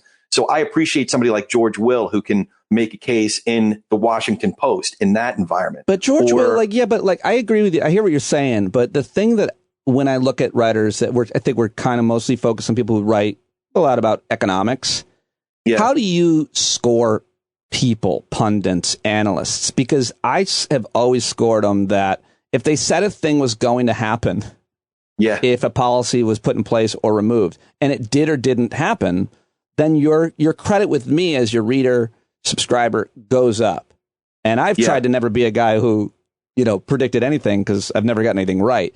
But that's my show has always been the strength of the guests. If I'm good at anything, it's fine. And people that, predict things that are going to happen and are mostly right. And like George Will is a conspiracy theorist and he comes off as serious, but he is. He has been questioning the science behind climate forever. So why take him seriously on anything if he can't figure that out? And he's always been like a supply side economics guy. And we know that that's a bullshit theory and always has been, which is why George H.W. Bush hated it until Reagan asked him to be his vice president. And all of a sudden he's like, like it again. Looks good. Even though I used to say it was voodoo economics. Now it seems fair and free. Let's do it. I mean, are we good? Saddam bad? Saddam Snake Pit. That's how I got my start in comedy, doing my impression of Dana Carvey's impression of George H.W. Anyway, anything you want to say in response to all of that? So how I score those guys. So you have specific things that you're like, oh, no, that guy sucks because he predicted this and he was wrong. And for me, when I'm reading something, when I'm reading a piece, whether it's an op-ed or an entire book, and I'm tracking with it, the logic makes sense. The moral ethical framework makes sense. That's why I like you, Pete. Like, even though there's certain things, obviously, that we disagree on, I can track with your thinking. I see the pieces of evidence that you're putting together, the pieces of information that you're putting together in order to arrive at a certain position or a certain conclusion. Even though sometimes we disagree with the actual conclusion itself, I track with your actual thinking, or I track with certain moral. You have these moral stopgaps. You had like these flags. For example, you were talking with a guy whose work I appreciate and respect, but the phrase, what was it? These are the same people who came up, and he was trying to extrapolate on a point. These are the same people who did X, Y, and Z, all these terrible things. Yeah. And you're like, whoa. Yeah, I appreciate you catching that because I hate when people do that. These are the same people. These red hats are the same people that believe. You don't know everything that anybody believes, and that kind of cheap political point argument is so hackneyed to me. I've done it. Don't get me wrong, but these Christians are the same people. It happens a lot with abortion and immigration and anything. But yeah, go ahead. I think I jumped on you again there. If you weren't done. That's all right. It's that's what I appreciate more than anything. And I think the biggest thing is we have to work harder at taking folks on an individual basis, as opposed to, look, I was at this thing the other day, a church thing a couple nights ago, and most of the folks were decent enough folks. I got into decent conversations about some theologians and historians that I like, but there was one dude who walks in. I got to be honest, it triggered me. He had a T-shirt that said, "Come and take them." You know that expression? It's about the gun thing. Yeah, it was a picture. It was a picture of your kids. You're like, what the hell? What kind of this thing? It's this thing about guns. Like, there's this illusion that, there's a war and people want to come and take, the left wants to come and take your gun. Don't you think, like, dude, we got nothing to talk about. Yeah. I mean, you get me off on a tangent about, and I would love to talk with you about kind of gender and masculinity and stuff. You have always struck me as a very kind of sensitive, thoughtful, if anything, on the side more of like moderate or not, generic. I don't know what your masculinity scale, I don't know what your wife says, but you seem more effeminate than macho. You don't seem like a guy you seem sensitive and thoughtful, like you listen, but you were born Jewish, so that explains a lot. Yeah. No, I grew up in a pretty progressive Jewish household. Men I was like the Alex P. Keaton character in that, my family was all like super progressive liberal. Right. And here I was I was literally wearing a tie to junior high school because I really liked that character. Who radicalized you at such a young age? Was it Alex P. Keaton or was it? I think it was Alex P. Keaton. I saw the picture of, was it Ronald or no? Did he have Reagan or was it Nixon on his wall? that show, Family Ties, absolutely made me a Reagan supporter. In 5th grade, I remember saying, I support Ronald Reagan. And it was only and entirely because my views on politics were stemming from, at that very young age, Family Ties and how much I love Michael J. Fox's character. He seemed morally righteous. Although I was missing out because the parents were pretty crunchy progressives. And I, as I got older, I realized I agreed more with their values. Yeah. No, so the serious answer to that question is I started a serious inquiry when I was in my late 20s. It was more of a philosophical inquiry, and it led to a theological inquiry. Yep. And I arrived at the thing about philosophical theological inquiries is that if you're really a truth seeker, you don't arrive at a set of answers. You just kind of arrive at a stepping stone that opens up a whole bunch of new questions. But it was at least I had to make a decision about, okay, so I believe in this whole Jesus rose and, died and rose again thing. And then theologically what that all meant. And then because of my philosophical theological views, I then started understanding how does that apply in the real world, including political issues. So that's, it's more of a serious answer to your question, but that might open up a whole other can of worms. I'm just realizing, like, I thought but didn't look up. Didn't we tape? I know one time we taped a conversation that I didn't post, and it was because I was like kept stepping on you, and I was ornery and being I don't think very thoughtful. But didn't we tape a conversation before that about your religious transformation? Yeah. Okay, we did. I couldn't. It was when you came on our. It was early on when we started TPNR. Yeah. Oh, I was on your show in that conversation. Yeah, I've never interviewed. I've never interviewed you about your religious journey or at all here on the podcast. I should have explained that. I will have to in the introduction. Go ahead. Sorry. Yeah. No. You came on. You came on that program, and you did what you do. You're an inquisitive guy. So you started asking me what. I was a dick. Pretty much. I was an asshole. No. You started asking. You were curious about certain things. You were asking me. And by the way, so it was at a time where okay, so I'm putting myself in harm's way right now, but a guy that was very influential for me is a guy named Ravi Zacharias. And you're probably familiar with the name. After he passed away, it came out that he's a sexual predator. And it was a really gripping, tumultuous time for me, still is, to reckon with the fact that somebody who had so much influence on my thinking turned out to be this terrible, do these terrible things that had victims. And, it wasn't just the victims, it was the families of the victims. I'm reading about that. I never heard about him, but yeah, he was a bad person. Yeah. Yeah. So you caught me at a time when that stuff was just starting to come out. It's hard to find. It's hard to find. I mean, everybody can relate to having someone that they admire turn out to be not who they thought they were, to say the least, I suppose. But yeah. And it got me to question, what did I learn from that person that I now have to go back and question the veracity of, Yeah. It's like cultivating an asset in the intel community, and you find out they've been giving you bad information. And now you got to go back and check all the information that they gave you, or a source of any sort. Yeah, that's interesting, and we should talk about that at some other time about what you went through there and then. But yeah, let me get to another thing that I like to talk about, like the politics of stuff. And I heard you on C-SPAN, which I thought your appearance was really great, and I loved seeing you with the callers, especially the guy who accosted you over the phone and went off and Trump supporter. It was fascinating the way you handled it. But, you talked about immigration. And in that interview on C-SPAN, you said that Democrats were mostly open borders and that Republicans, we have an immigration issue because Republicans and Democrats couldn't agree. And I found both of those statements utterly factually untrue, kind of conservative talking points, or this both-siderism. So I first just wanted to say, what makes you think that Democrats are open borders, supporters of open borders, or more importantly, what does that phrase mean? Because I don't know anybody who's outspokenly, I mean, some people that are, really far out there. And I think there's some interest in that morally, by the way, about borders themselves, morally are pretty fucked up. Human-made lines drawn in literal sand. But why do you think that Democrats are open border? And why do you think that it's both sides to blame? So that's one of those questions where it's like, so when did you stop stealing from, grocery stores? No, I don't necessarily think I'm trying to think back on what point I was trying to make. I might have been making fun of what he thought. The truth is that if I personally had to come down on a policy, I would probably be a lot closer to an open border policy than a lot of elected Democrats right now. That's the truth. The truth is, I still don't know what that means. If it mean like, I don't even know what open border mean. Like, there's no customs agent. Like, who's advocating? Like, I've never heard anybody advocate quite.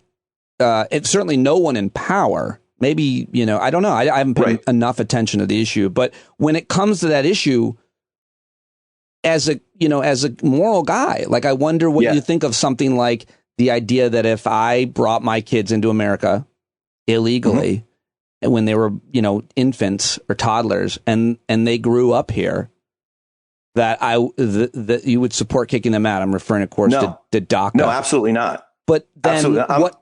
I'm telling you that. Listen, there's a practical side of, I say open border. And again, we're trying to distill a very complex issue down to, a couple minutes of talking about it. But what I actually believe, because I'm a Christian, I actually believe in what a lot of folks would call an open border policy. Now, there's how you in a pragmatic way work that out. Yes, customs, absolutely. But also from a philosophical standpoint or a fiscal standpoint, let folks in, but let them pay their taxes too.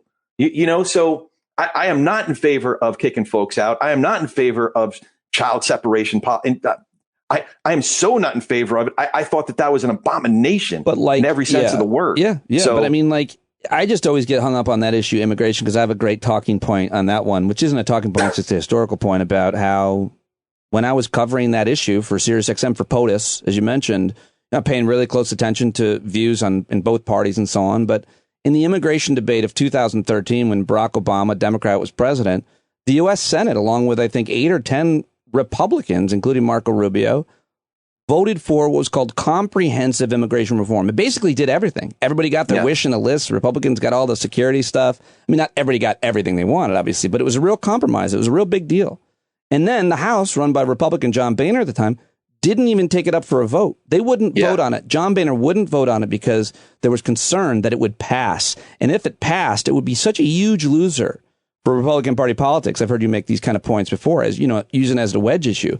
But then come Trump, and they try to pass immigration policy. And what's crazy is all the security precautions or regulations that they wanted, including the wall, didn't even add up to what they passed in 2013. They weren't even asking. They could have had it. They didn't want it because they love the issue. Furthermore, on immigration, there are no special interests that are against immigration. For what you said, there's money to be made on these people's backs. As morally corrupt as you might think that is, there's nobody. The religious institutions, it's just racism, is my understanding. And so I just don't understand why anybody would support Republicans when it comes to immigration, other than their fear of people who are different. Yeah. I think you're under the impression that I'm like a Republican carrying the banner. Like that's not. No, I'm just replying to what you said on C-SPAN. Go ahead, tell me what it sounds like you're pretty progressive on immigration when it comes to. I would say that's one issue where I am pretty progressive. Live in California. Partly because of my philosophical bent, partly because of my own family story. Like there was part of my family part of my family arrived here on March 3rd, 1921, in Ellis Island, and there was another part of my family that stayed in Eastern Europe. I don't know if any of my actual family members were on the boat that FDR turned away in World War II, but I do know that a significant part of the family. Yeah. What? I think it was the USS St. Louis, that boat. Yeah, that was a horrific story. I'm glad you mentioned it anytime we get to mention it. Go ahead, sorry. So I do know that a significant portion of my family that stayed in Eastern Europe is no longer. They were eviscerated in World War II. So I identify with that story of being able to come to a new land, learn a new language, integrate into a society, build a business from scratch, starting with a push cart in the Lower East Side or on the Brooklyn side, and building up a grocery store, and then sending your kid, who was my father, off to college, who became a teacher and a guidance counselor.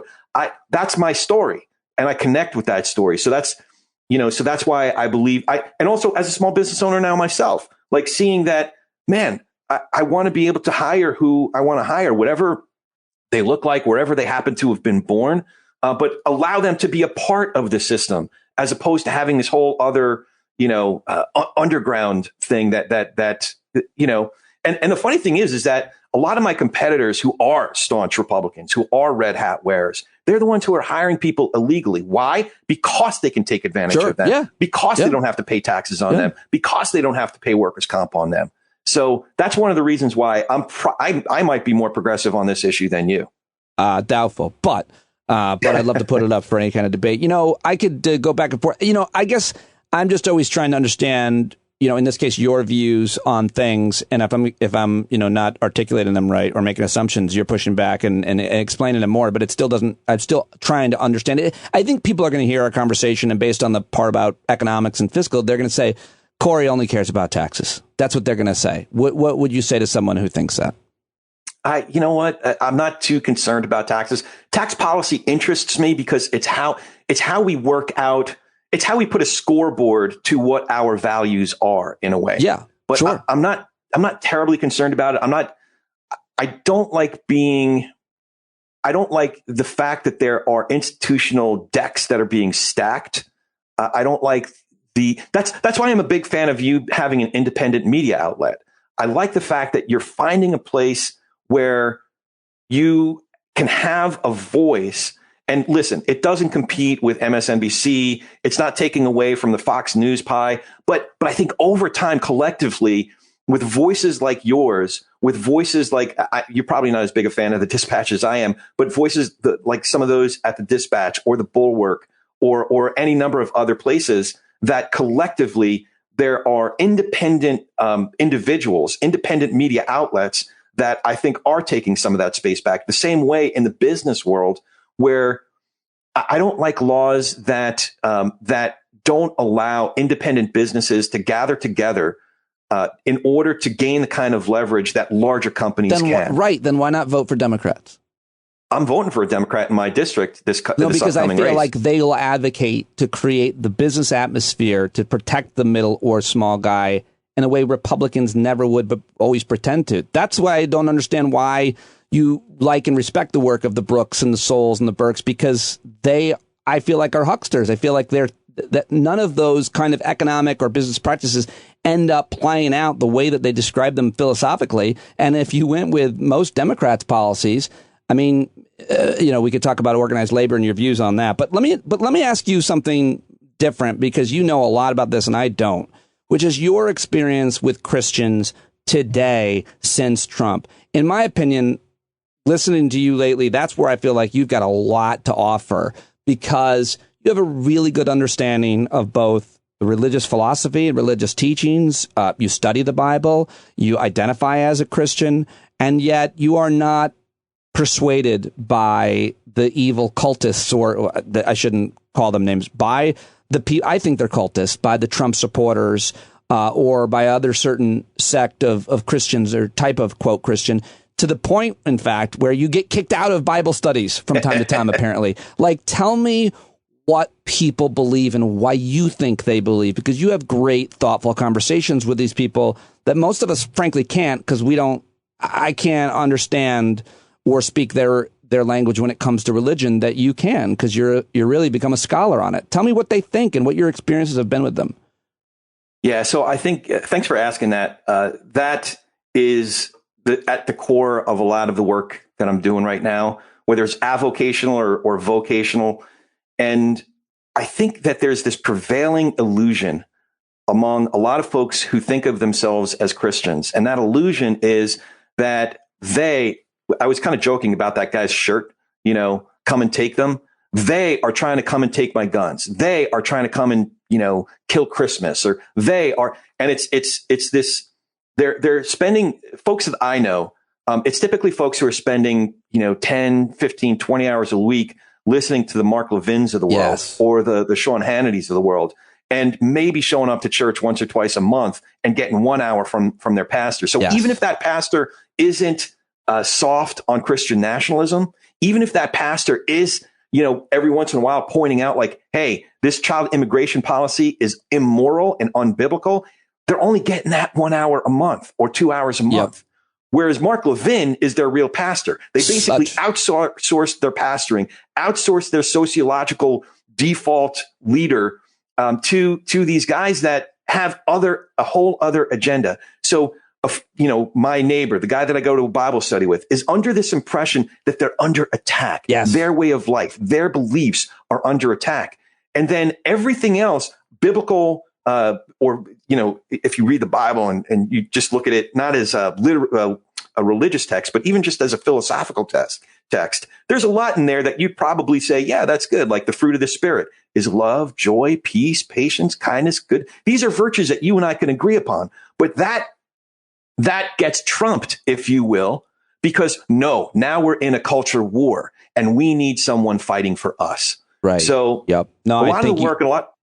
I just want to say, I think that is a really, really well articulated way of saying it. That we all, by the way, get radicalized by our favorite pundits or philosophers. We can all go down a YouTube rabbit hole for once or for weeks and be like, oh my gosh, I just love Sam Harris or Jordan Peterson, or in my case, Dan Harris. I love his podcast, 10% Happier. But then if you have that other guy who is supposed to be the prophet or the messenger of the prophet on Sundays at church, and you're not listening to him, I shouldn't have even said anything because you were still going, but I just love that point that your preacher gets replaced by Hannity. I just want to say, I think it can be true of anybody, progressive on any part of the spectrum. And it's easy to lose sight of what you believe in and be persuaded into a lot of different views. I think that's really important to mention, but you were probably going to finish that point. Yeah, no. But you're picking up on it. What I'm trying to communicate. A number of years ago, it must have been about 10 years ago, we got a new pastor at the church that I started out in. Good guy. We disagree. He and I disagree on a lot. But one of the first series that he did was called God is Not a Republican. And he was trying to make a point, sort of announce his presence as a new pastor, the new main teaching pastor at this big church in Santa Clarita here, as like, hey, I'm going to think independently. And I'm here to tell you that dude can never give that series today. He would never give that series today because unlike even as recently as 10 years ago, there are folks who would up and leave the church over that. He was making a larger point of like God sort of transcends all this stuff. And a lot of us, he saw it back then. And I don't think he saw how metastasized that thing was going to get. But he saw it back then that people were putting politics over their philosophical moorings. People were putting politics and identifying in an orthodox way with a particular political party, as opposed to starting with moral, ethical conclusions that allow you to arrive at voting positions or voting affiliations. He could never give that sermon or series of sermons today because folks are leaving their churches if they feel that their pastor isn't aligned with them politically or maybe isn't as radicalized as they are. So I think that a lot of the work that I'm trying to do now is, look, I can't sit and have a coffee or a beer with somebody from church and change their mindset by 180 degrees in one conversation.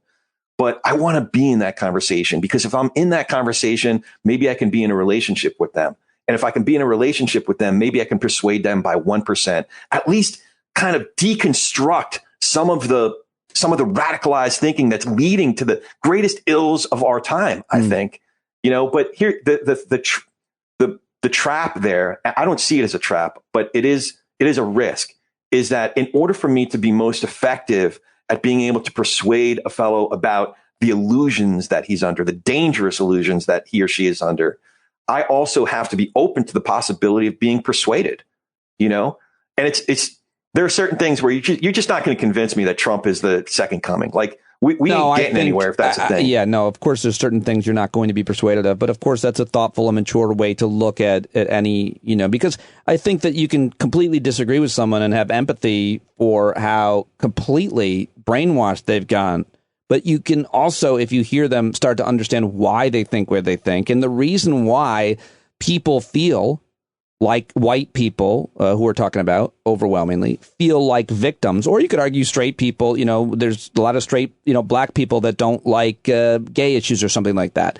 So there is a lot of ignorance around that when they explain themselves to you. But at the same time, I heard you make a similar point on democracy-ish, and I heard Danielle Moody's eyes roll in the back of her head at the idea that white men, especially white straight men, are victims, given the fact that she's a black woman who identifies as queer. It's like, and I hear that perspective far more, and that perspective is the only one that I really can understand, that people who have been discriminated against, marginalized from the history of this country and continue to be, are more likely to be victimized. But that doesn't mean that as a white straight guy, you don't suffer.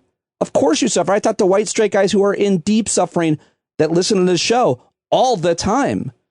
It's just having an understanding of the way the world works, the system works, the country works, and having an empathy to be like, yeah, but at least I'm not getting, at least I still have this opportunity. At least I can still sit here. At least I can still get into that club and so on. What do you think convinces, if anything, or what do you think of what I just said in terms of those who see themselves, their way of life, under threat?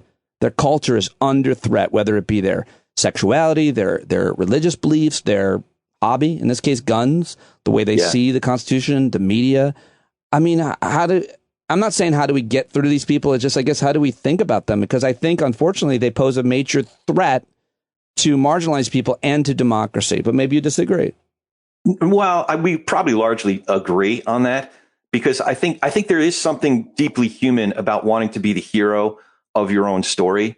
So for me to come in and be like, dude, like, if I were to talk to that dude with the "come and take them" shirt, I'd be like, look, man, nobody's coming to take your Tinker Toys. Right. You know, like, right. But in his mind, he wants to believe that there's this great threat against him and his family so that he can be the hero of that story.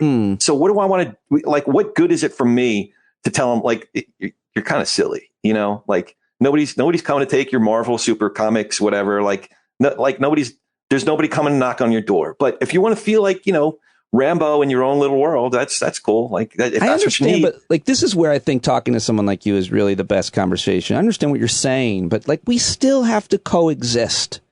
We do. And we have to work with these people, and they're in our families. And yet I do believe that a certain way of thinking, which is a sexist, white supremacist, anti-democracy, that has to be defeated the way Al-Qaeda ideology has to be defeated. Like, and it's less about like punishing those people, but we have to defeat that ideology to live in a moral and just community, much less country, state, or world. If you're not going to change, it doesn't mean that we have to be close or whatever, especially if you're a family member or coworker.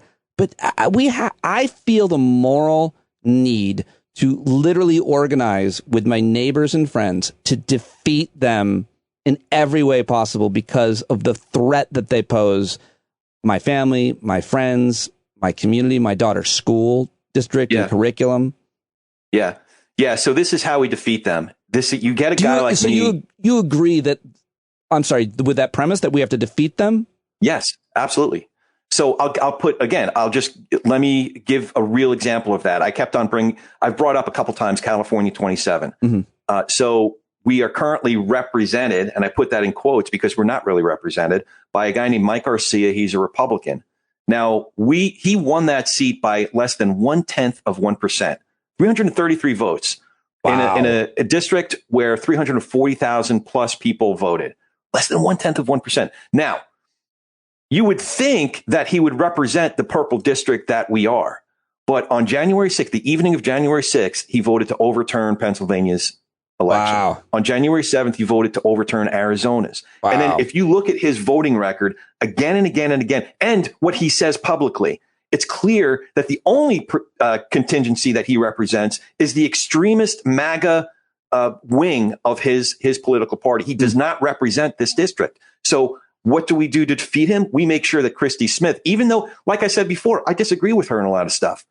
But what we agree on is we can't even have the conversation if we don't have our democracy. Yeah, we agree on that. We're going to have to, once the votes are counted, it is what it is, even if it was a corrupt election. I mean, like, listen, you could talk about the campaign and who had money and all the redistricting, but in the end, we have to be able to look at votes and be like, there are this many in this category and this many in this one, and you won and I lost. And that's the way it's been in our system and most country systems, democratic systems. And if it isn't, then what do we have? We don't have a democracy. That's what we have. If we're voting people in that want to overturn elections, not even in our district or our state, but in other states. If we're voting people in who are supporting secretaries of state or attorneys general that want to say, no, I could test this election and I want to send in a separate set of electors, that's not democracy anymore. So however much I disagree with Christy Smith, the Democrat running in this district, about certain issues, we agree on democracy. So that's going back to your point. How do we defeat it? That's how we defeat it. But listen, most issues aren't that black and white. Most issues, whether it's my neighbor or somebody I'm meeting on the soccer field with our kids, or somebody I'm going to church with, or our kids are going to school together, most issues, there's a lot more. I think there's a lot more people who are the silenced majority, who are the exhausted majority, as David French has often referred to it. And the thing is, we're getting crowded out. We're getting drowned out by folks who are on the extremes. And I'm not even talking about left, right. I don't even think that's a great way to, that is a great way to think of it anymore. I think it's just folks who are extremists, who are anti-democracy, anti-liberal, lowercase L in their thinking, that are screaming and taking all of the oxygen out of the room. And I want some folks who allow for some nuance, be strong in your views, and you clearly are. But you also allow for nuance. You allow for the humanity in others that don't agree with you on certain issues. And I just want more voices like that to be the prominent ones for the adults, to come back into the room and take up some of that space. I have a million more questions. We could talk forever, but we've been talking for a while. I want to ask you one more thing, which is about your views on abortion, and what do you think of the Supreme Court's decision and how it's affected first women and their families, much less our politics. Yeah, so it's obviously a very heated issue. A lot of folks feel very passionately about it. So on the one hand, I think I'm encouraged to see that I'm seeing a lot of the same passions and activist sort of impulses. I'm encouraged to see that the same way we saw it in 2017. Yeah. When there were a lot of protests about, Trump being in office, this guy who brazenly, proudly proclaimed that he abused women, get elected to office. And we saw an energized democracy and an energized populace. So I'm encouraged to see that kind of activism being ignited. And I'm encouraged to see the kinds of actual consequences in the voting booth. I think that on the issue itself, again, I think it's dangerous territory to say I'm this or I'm that, to reduce it down to even pro-life, pro-choice. I want to share a quick illustration of how I think of this, and it's not necessarily an abortion illustration, but I don't know if you've ever been around a loved one's deathbed. I've been there more times than I've been around that bed three times in my life, and it's terrible. I'm getting chills just thinking about it. I might get emotional if I talk about it too much. But here's the thing: in every one of those situations, there was a primary person. In one case, it was the spouse. In two other cases, it was the child or the children. And you have to come to this decision of when to take that person, when to put that person on a morphine trip or when to take that person off a life support.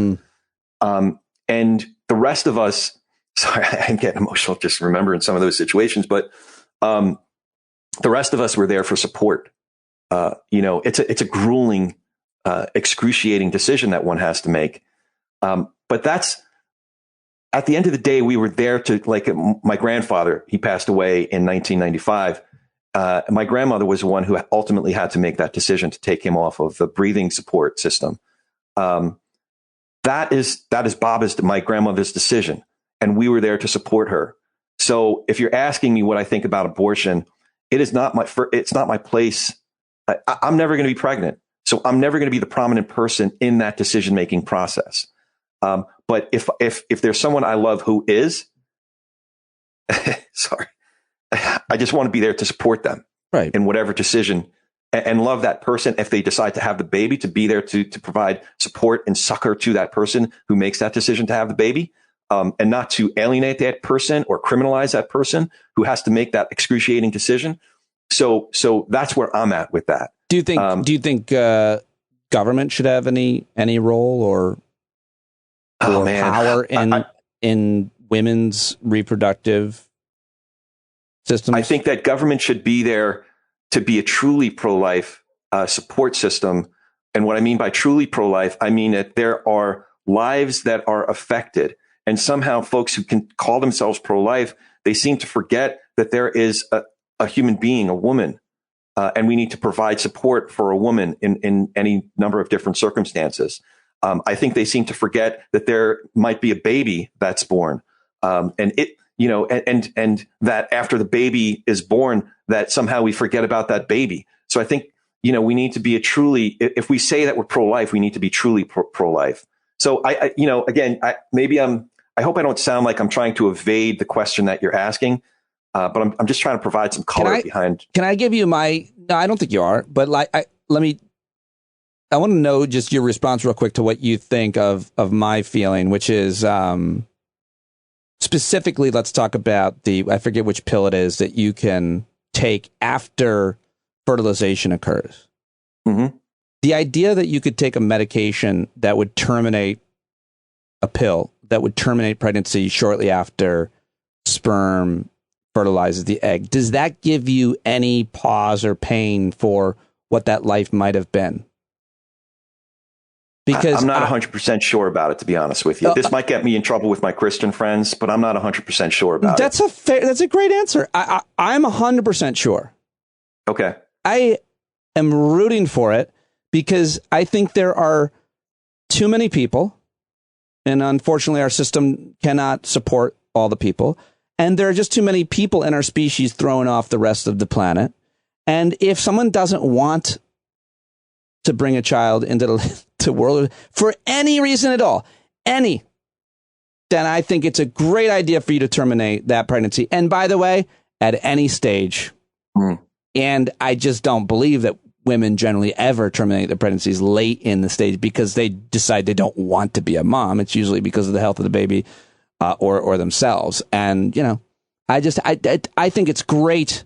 I think abortion is fantastic because of humans, because there's too many of us and there's too much misery already. There's not enough food to go around, much less gas in the winter for Europeans. I like every headline. I don't think I've ever heard somebody say, I think abortion is awesome. I do. For these reasons. I just don't. But I also I'm open-minded to someone saying it's a life and there's pain and all this. I don't think that's true at all. But, if you believe that, all right. But I'm so stark on my point, especially now that there's a pill. It's not nearly as traumatizing. It's still traumatizing, I'm sure, for women to be if they're on the edge. But by the way, for a lot of women, it's not. It's oh, thank God there's a pill. Whew! Now let me go back to the party of life that I was having. Yeah. So we do this difficult conversation a disservice if we're using these terrible examples, these, isolated incidents, because the truth is a vast, vast, vast majority, 99% plus of abortions happen very early in the term of the pregnancy. Yeah. So, if you really want to drill down to where it's a lot harder for me to be supportive of just abortion, I hate to call it abortion on demand, but it's harder is at a certain point, I think there is a sentient being. It's not, so there is, you could say there is life, technically, scientifically. Yeah. But there's another point, and we don't know where it is, where there's a sentient being. There's a sentient human. Do you think, I honestly don't know, and you could probably, if you want to take the assignment, come up with an anecdote of a woman terminating the pregnancy of a healthy baby, or she was healthy. My understanding is once you've carried a baby that far, once it's at the whatever development that you and I could, I suppose, agree on it being a sentient being, you're terminating it because it's severely got an issue or you do. I just don't think that I think it's a straw man argument to say that there's cases where that happens very often, if at all. But even if it is, I still support it. I'm gonna help make your case for you. I forgot where I heard this, but there is a case right now in Louisiana where the baby in the womb doesn't have a skull. And because of the new law that was passed in Louisiana, the woman is being forced to take it to term. And what she said, I don't know if she said it or if one of her representatives said it, but she said, "You're forcing me to bear my child in order to bury my child." Oh, wow. That's a powerful statement. Wow. Yeah. Yeah. No, So, we're going to see a lot more of that. Yeah. Yeah. All right. Well, listen, dude, I love talking to you. I'm excited to talk to you again. I hope people will go give your podcast a listen, and all the ways to get there in the show notes. But Talking Politics and Religion without killing each other. Talking Politics and Religion without killing each other. Corey Nathan, all his information, of course, in the show notes. We got to do it again soon, and I'm glad we finally got together and look forward to it. And I always appreciate your support, you know, and all the ways that you have been supportive of me. It's so great to talk to you and connect again, man. I really appreciate it, Pete. You always make me think in a really healthy way. So you challenge me, and I just really believe in you. So I appreciate the conversation. That means a lot, buddy. Thank you.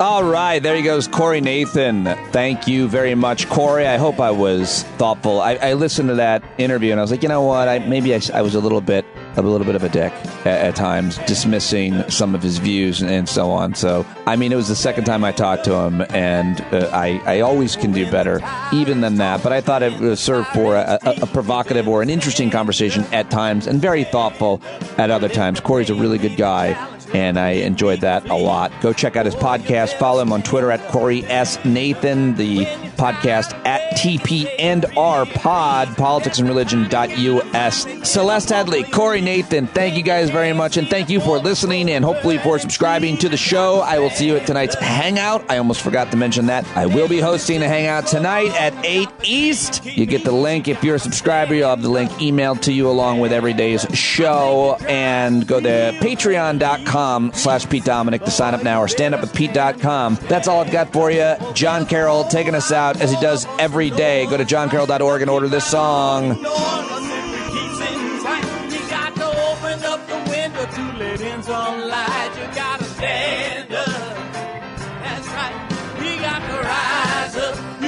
Stand up, you gotta stare the devil straight in the eye. We got to let him know it's his turn to go. See it clear and all you hear is a lie. So get up off of your butt, get down off of your fence. Even if it ain't a very friendly audience, well, they'll begin to listen when you start making sense. And you stand up, stand up. No need to point your rifle to defend your town. Just stand up, stand up. You know they can't deny you what you're laying down. Oh, you better stand up, stand up. Show your face of every color, yellow, black, red, and brown. She's the place where every lost child will finally be found. There's only one thing to do before we stand our ground, and that's stand up, stand up. Well, the founding fathers saw a land for all. They had to stand up, they had to stand up. They had a keen imagination for a crystal ball, drawing all the plans of a stand up. But all they had to go on was the time they were in, with other causes for laws, and since they weren't even sin, they knew that change was gonna come before the change could begin. They had to stand up.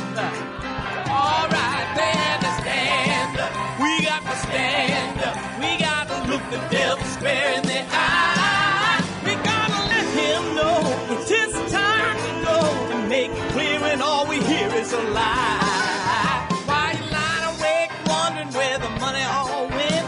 It'll be the cost of freedom that'll go unspent. You can see him flee the scene of that experiment if you stand up. All right. We got to speak up, we got to reach up, and raise your voice in every way you know how. Don't be toes up, you got to show up. Ain't no better time to do it but now. No need to pledge allegiance to no wanton tribe. Rise up, show obedience to the voice inside, and listen well and it'll tell you not to run and hide. It says stand up.